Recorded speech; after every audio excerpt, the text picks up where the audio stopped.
إما أن العبد يصدق مع الله ويعلم أنه يعامل ملك الملوك وأنه يعامل من يسمع ويراه فيري الله من نفسه الصدق.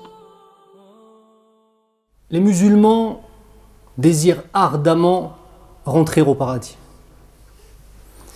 Et toute personne qui désire obtenir quelque chose se doit d'analyser cette chose, d'essayer de voir quelles sont les obligations que nous devons faire pour pouvoir obtenir cette chose et quelles sont les conditions sine qua non à remplir pour pouvoir l'obtenir. Les conditions, les obligations et les interdictions. Et si on veut comprendre un petit peu quelles sont les conditions de l'entrée au paradis, eh bien nous avons une parole que nous connaissons tous, qui est « J'atteste qu'il n'y a d'autres divinités dignes d'adoration hormis Allah ». Et s'il vous plaît, ne traduisez pas « Ashhadu an la ilaha illallah » par « J'atteste qu'il n'y a d'autres dieux que Dieu ». Premièrement, on ne dit pas Dieu, mais on dit Allah. Allah est le nom propre de notre Seigneur, il a une particularité. Il ne se met pas au pluriel. Le mot Dieu, lui, se met au pluriel et est construit sur un héritage judéo-chrétien qui a une signification spécifique. Quand on emploie une langue, on emploie aussi l'historicité des termes employés. Notre Seigneur s'appelle Allah. On ne dit pas il n'y a d'autres dieux que Dieu, parce qu'il y a d'autres dieux que Dieu qui sont adorés dans le faux et dans le mal. Il y a des hommes qui adorent Isa alayhi salam et prétendent que c'est Dieu. Et je dis bien Dieu et je ne dis pas Allah. Il y a des hommes et des femmes qui adorent des djinns, qui adorent Shaitan, la'natullah alayh, et ils le prennent comme étant un Dieu. Et c'est la raison pour laquelle la traduction la plus proche de la vérité pour la shahada, c'est « Il n'y a d'autres divinités dignes d'adoration hormis Allah ». Et Muhammad sallallahu alayhi wa sallam est le messager d'Allah. Nous avons ici les deux conditions d'acceptation de toute adoration et même d'acceptation à notre foi. La première, c'est l'unicité absolue d'Allah subhanahu wa ta'ala. Encore faut-il l'étudier, la comprendre, la ressentir et l'appliquer. Et la deuxième dimension, c'est ittiba'un nabi sallallahu alayhi wa sallam, le fait de suivre le prophète sallallahu alayhi wa sallam, croire en Allah comme lui a cru en Allah, agir dans les adorations comme lui a agi et avoir des interactions avec les autres créatures telles qu'il nous les a ordonnées et s'éloigner de ce qu'il nous a interdit. فقال النبي صلى الله عليه وسلم لا يؤمن أحدكم حتى أكون أحب إليه من والده وولده والناس أجمعين. Ce qui signifie, vous ne serez de véritables croyants que lorsque vous m'aimerez plus, que vos parents, que vos enfants et que l'humanité tout entière. Comment allons-nous faire justement pour pouvoir arriver à ces degrés si élevés de la foi? Parce que c'est un degré qui est très élevé, on ne va pas se mentir. Il y a même dans le hadith avec l'imam Omar ibn Khattab radiyallahu anhu, où le Nabi sallallahu alayhi wa sallam lui dit dans le sens, tu dois m'aimer plus que toi-même. هذه الدرجات هي درجات الصالحين وأولياء الله. Ça c'est les degrés des pieux et des rapprochés d'Allah subhanahu wa ta'ala. Première des choses, une chose très simple, mes frères et sœurs, lire la sunna du prophète sallallahu alayhi wa sallam. C'est simple.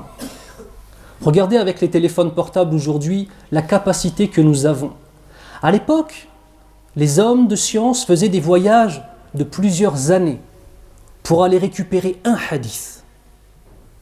Aujourd'hui, dans notre téléphone, on a kutub tisa'a, des dizaines de milliers de hadiths qui sont présents.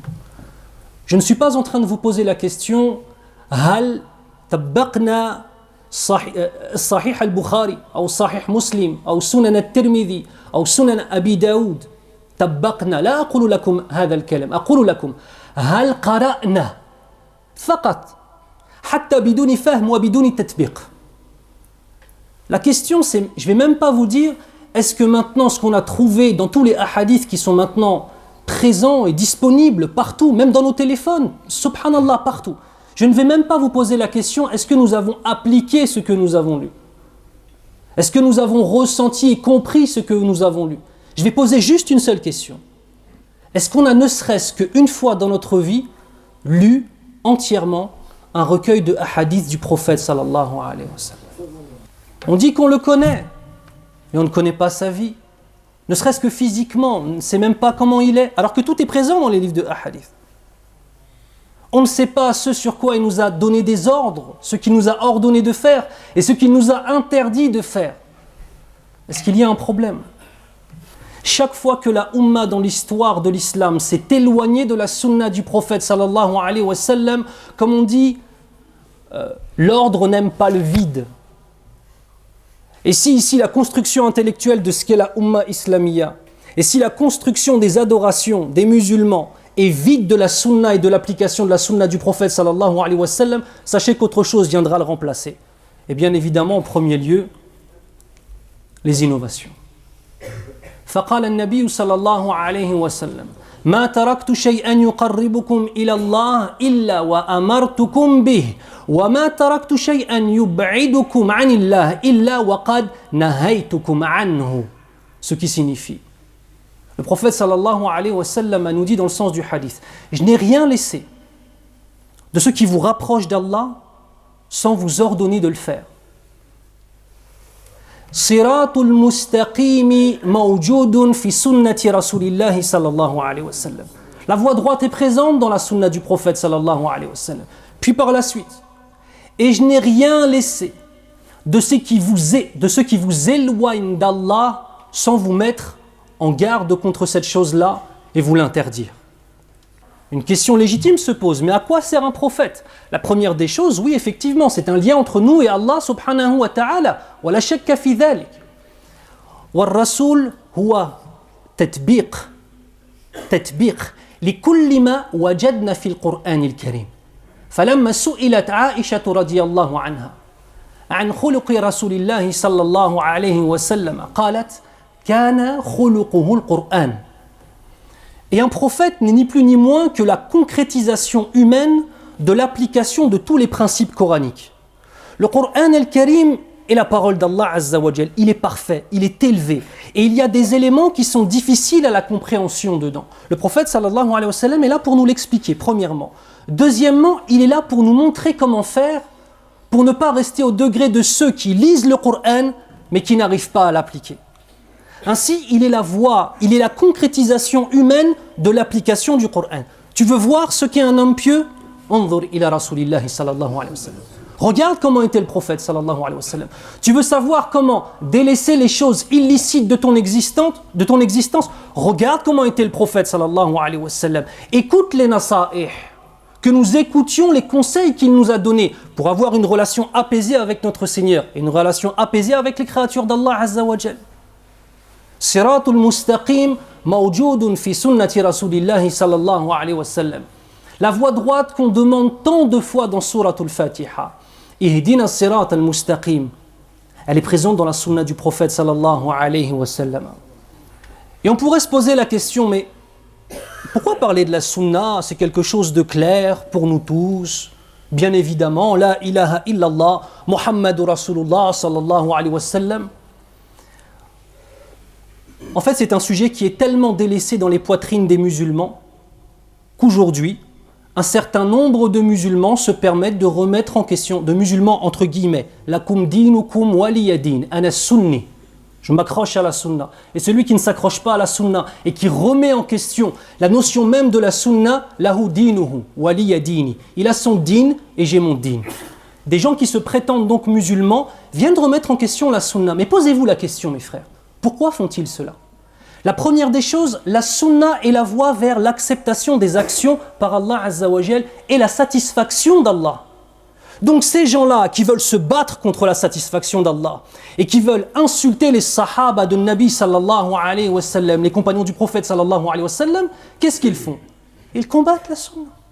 Ces mêmes personnes-là, ils ne veulent pas que le Coran soit pour eux une somme de règles qui amènent au paradis et une somme d'ordres et d'interdictions. Ces gens-là ne veulent pas se soumettre à Allah Azza wa Jal. Et comme ils ne veulent pas se soumettre à Allah subhanahu wa ta'ala, que font-ils ? Haoula'il khubatha. Que font-ils ces gens-là ? Ils veulent délaisser la sunna complètement afin de n'avoir que le texte coranique. Mais que le texte coranique, mes frères ? Fa kayfa nusalli ? Comment allons-nous prier ? Kayfa nasum. Comment allons-nous faire le siyam de Ramadan ou bien alors tout ce qui est surérogatoire? Kayfa nu'minu billah. Comment on va croire en Allah Azza wa Jal sans la sunna du prophète sallallahu alayhi wa sallam dans les détails des milliers de questions qui se posent? Les ennemis d'Allah n'auront de cesse de combattre la sunna du prophète sallallahu alayhi wa sallam. Leur voie est très simple, mes frères. Ils s'attaquent aux sahaba radiyallahu anhum. Et moi je vais vous dire une chose sincèrement, je suis parfois étonné de la réaction de certains musulmans. Quand devant eux, on parle mal de n'importe quel compagnon du prophète sallallahu alayhi wa sallam et les cœurs ne tremblent pas. Est-ce que vous vous rendez compte qui ils sont? Radiyallahu anhum wa radu an. Allah est satisfait d'eux, ils sont satisfaits de ce qu'ils vont retrouver auprès d'Allah subhanahu wa ta'ala. C'est eux qui ont porté la sunna.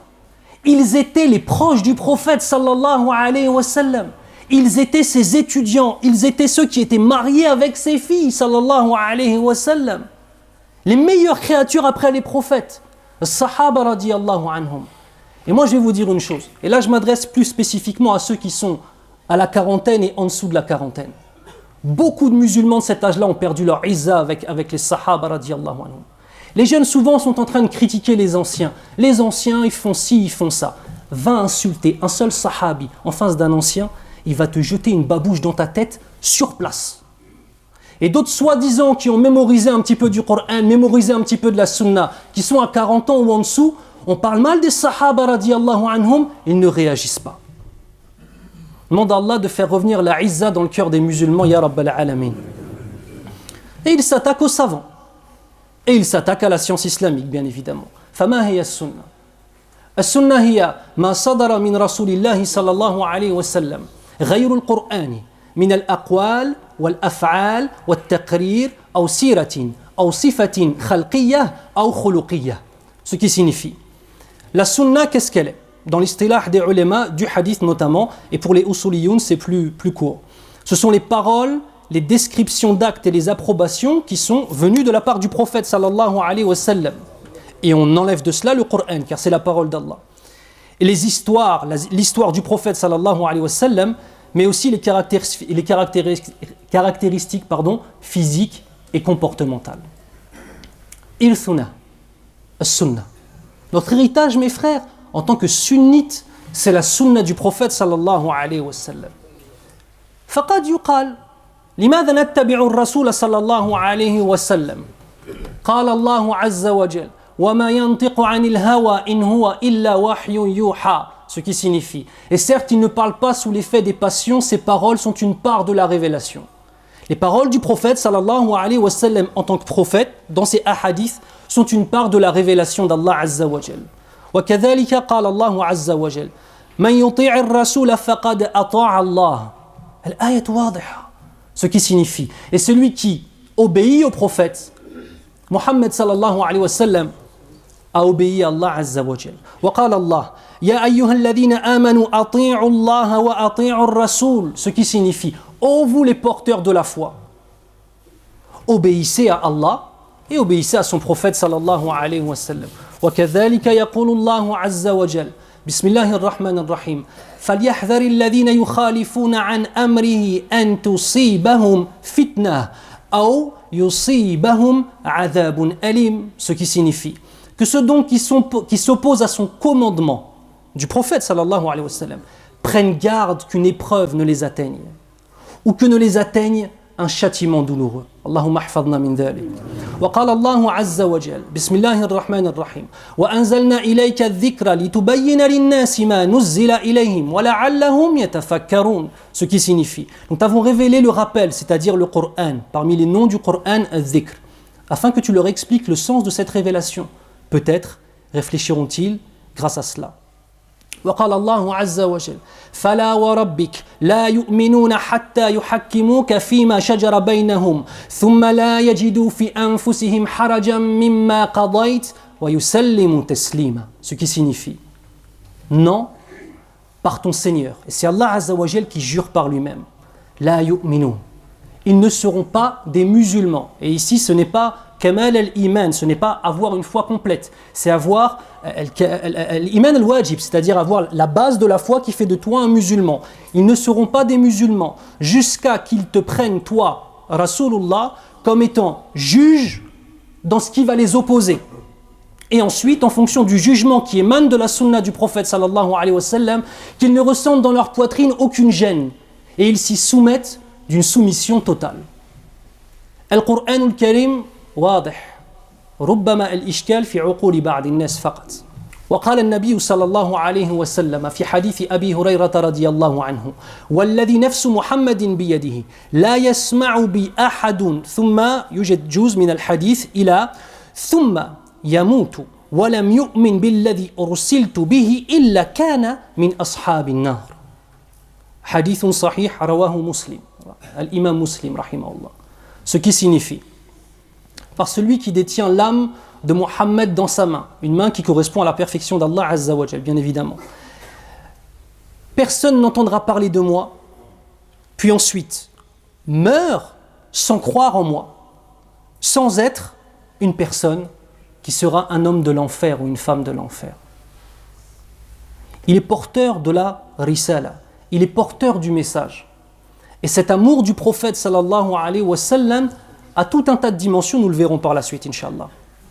وكذلك قال النبي صلى الله عليه وسلم فعليكم بسنتي وسنة الخلفاء الراشدين المهديين عليكم بسنتي.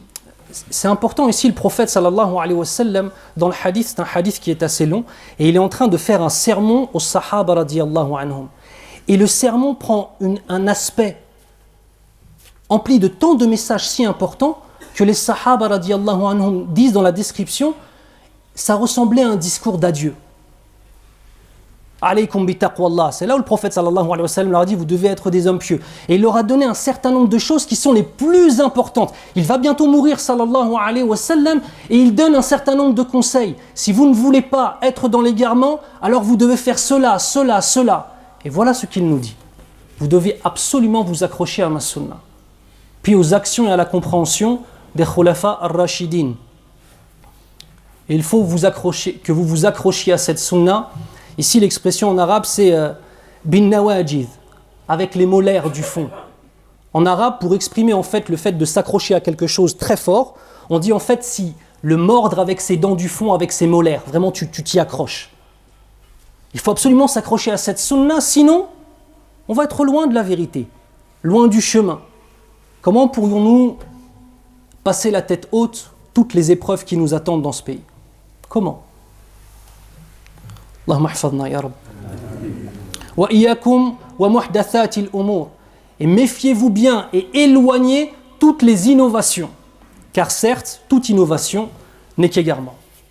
بارك الله لي ولكم في القرآن الكريم ونفعني الله وإياكم بما فيه من الآيات والذكر الحكيم أقول قولي هذا واستغفر الله لي ولكم وهو الغفور الرحيم أعوذ بالله من الشيطان الرجيم بسم الله الرحمن الرحيم والصلاة والسلام على أشرف الأنبياء والمرسلين نبينا محمد وعلى آله وأصحابه أجمعين وأشهد أن لا إله إلا الله وحده لا شريك له وأشهد أن محمدا عبده ورسوله صلى الله عليه وسلم أما بعد فالآن نريد مثالا لمن يحب رسول الله صلى الله عليه وسلم. Et maintenant on va essayer de voir un exemple parmi tant d'autres, parmi des milliers d'autres, d'un amour sincère pour le prophète sallallahu alayhi wa sallam, qui est la cause de révélation d'un verset que je vais vous citer par la suite. Cet homme aimait tellement le prophète sallallahu alayhi wa sallam que pour lui, puis par la suite pour toute la Ummah, Allah a descendu un verset pour répondre à l'interrogation et à l'angoisse qu'il y avait dans son cœur. Faqal. Ce verset a été descendu pour répondre à une angoisse que ressentait Thawban, Mawla Rasulillahi sallallahu alayhi wa sallam. Et c'est un homme qui avait un amour très intense pour le prophète sallallahu alayhi wa sallam et qui avait du mal à patienter lorsqu'il ne le voyait pas. Dès qu'il ne voyait pas Rasulallah sallallahu alayhi wa sallam, il était pris d'angoisse. Il voulait absolument le voir, ne serait-ce que le regarder pour passer du temps avec lui. Et il est venu voir le prophète sallallahu alayhi wa sallam un jour, et le prophète sallallahu alayhi wa sallam a remarqué sur lui que son visage avait changé de couleur. Il était devenu tout pâle. et qu'il avait extrêmement maigri. Et on reconnaissait sur son visage des traits qui expriment un huzn, une tristesse profonde et évidente. Alors il lui a dit, Ya Thawban, ma ghayyara lawnak. Oh toi Thawban, mais quel souci fait que ton visage a changé de couleur, que tu es devenu tout maigre et que tu portes la tristesse sur toi. Regardez qui ils étaient. Et c'est une des raisons pour lesquelles Allah Azza wa Jal leur a donné les clés du monde. Allah leur a donné les clés du monde à ces gens-là. Simplement pour leur iman bil Qur'an al-Karim, leur foi dans le Qur'an, leur intelligence d'analyse et d'application du Qur'an pour faire une société qui soit équilibrée bien évidemment, et leur amour intense pour le prophète sallallahu alayhi wa sallam. Regardez sa réponse.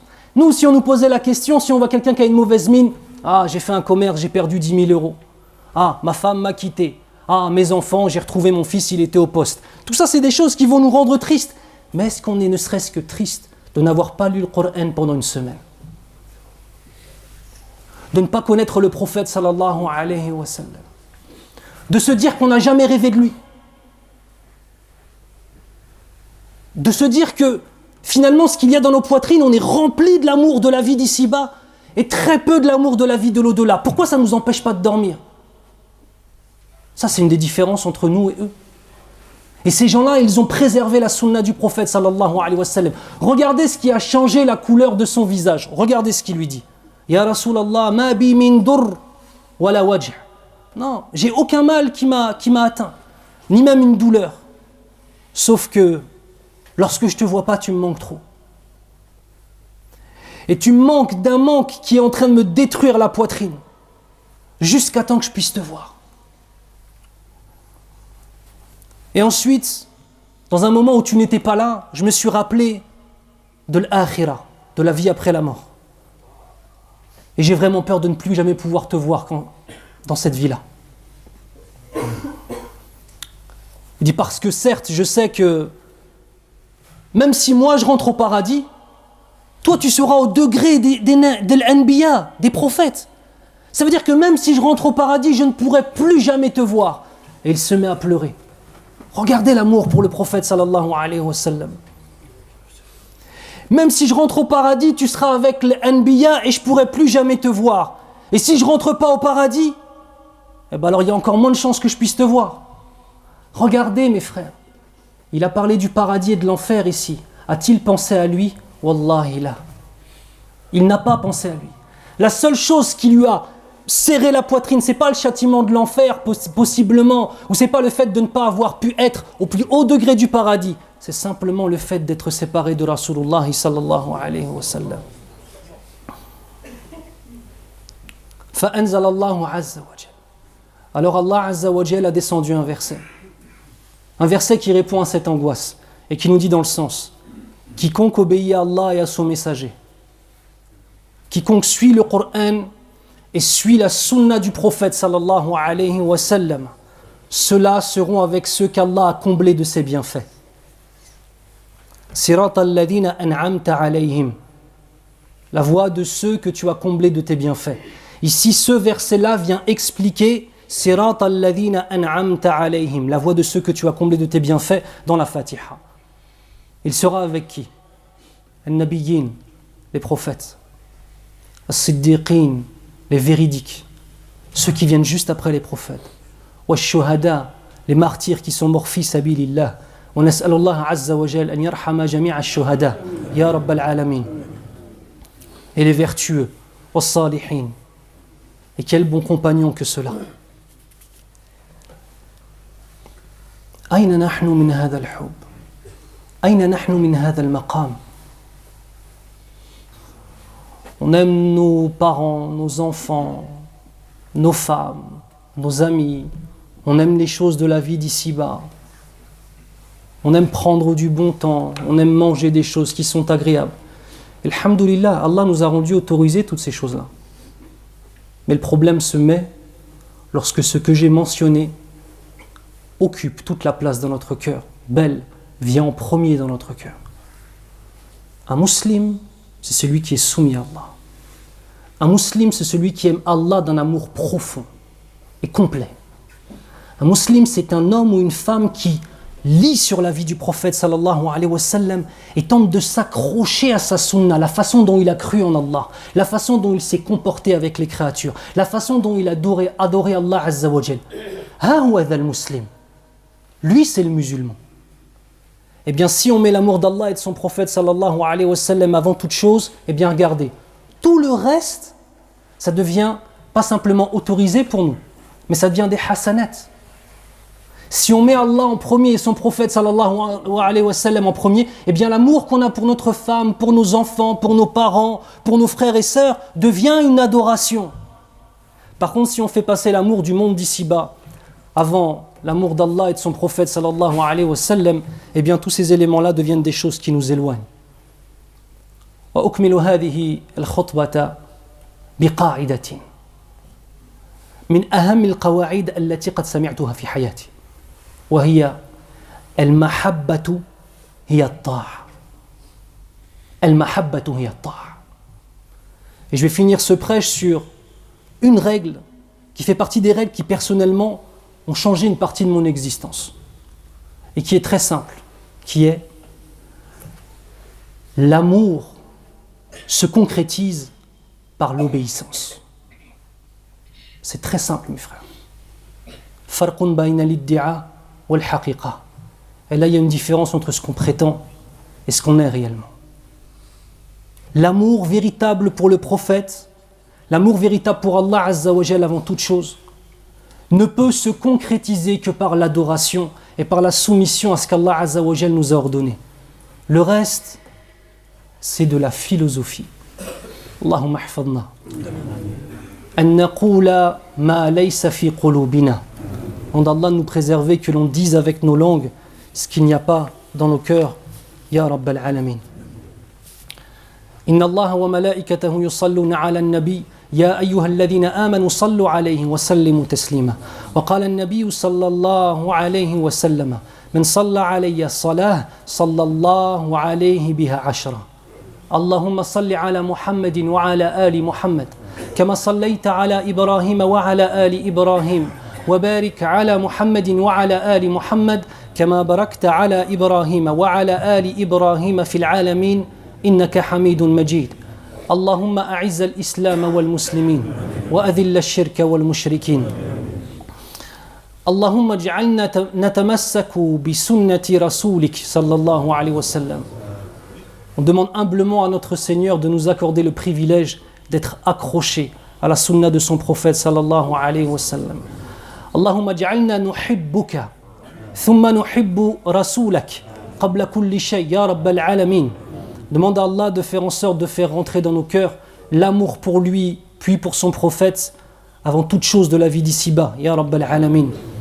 اللهم احفظ دماء المسلمين في كل مكان في اليمن وفي العراق وفي سوريا وفي فلسطين وفي بورما وفي وسط أفريقيا وفي كشمير وفي كل مكان يا رب العالمين. Demande à Allah de préserver le sang des musulmans sur toute cette terre, que ce soit au Yémen, en Irak, en Syrie, au Cachemire, au Centrafrique, en Birmanie, en Palestine bien évidemment, plus de 70 ans qu'ils sont occupés. Allahumma ansurhum ya rabbal alamin.